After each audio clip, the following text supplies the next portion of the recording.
Frustration spills onto the streets. After waiting days for a free bus, families desperate to leave Kathmandu are told they'd be waiting at least another night. You've been waiting 3 to 4 days and you still haven't got a ticket? Yeah. Never giving them anything. They claim authorities had promised hundreds of buses. Only 67 buses. 67 only. And they promised 500. Yeah, that's the problem. The queue for a free ride even longer because private drivers are allegedly price gouging.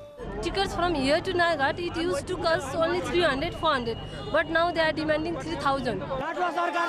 Transport officials can do little to calm the anger as riot police are ordered in. A group of young men make a run for the main road, hoping to disrupt traffic. Armed officers do their best to stop them, but cautious not to overreact and spark something bigger, they let the group march. The protest is beginning to die down as they reach the Department of Transport here. Still, a small group is arguing with the riot police. However, what they've done, in effect, marching down the main street here, blocking it off, is they've got in the way of ambulances which are trying to get over to the hospital here. The country's Prime Minister has been touring the capital, meeting survivors and thanking rescuers. This newly released security video shows the violence of Saturday's earthquake as the main paper publishes photos of the rescue of a 4-month-old baby. Pulled from the rubble after 22 hours, his survival is a much-needed story of hope. This is all that's left of Mount Everest Base Camp, days after avalanches ripped through, killing 18 climbers.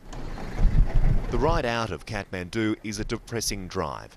2.5 hours to the southeast is the mountain village of Palanachuk Bhagawati. Home after home has been reduced to piles of rock. In one structure, all that remains is a poster of what seems a different world. Bare hands now search for anything that may still be useful. The dead have been cremated, while survivors say they need more help. First aid is very important and some food. While we were filming, some arrived. The Sri Lankan army setting up a basic field hospital. It's a sign this community may be far away, but it's not forgotten.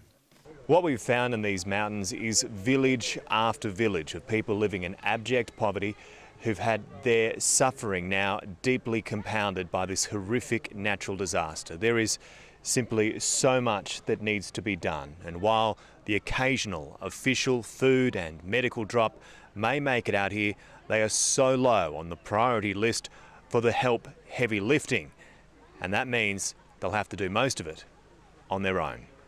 In Nepal, Lachlan Kennedy, 10 Eyewitness News.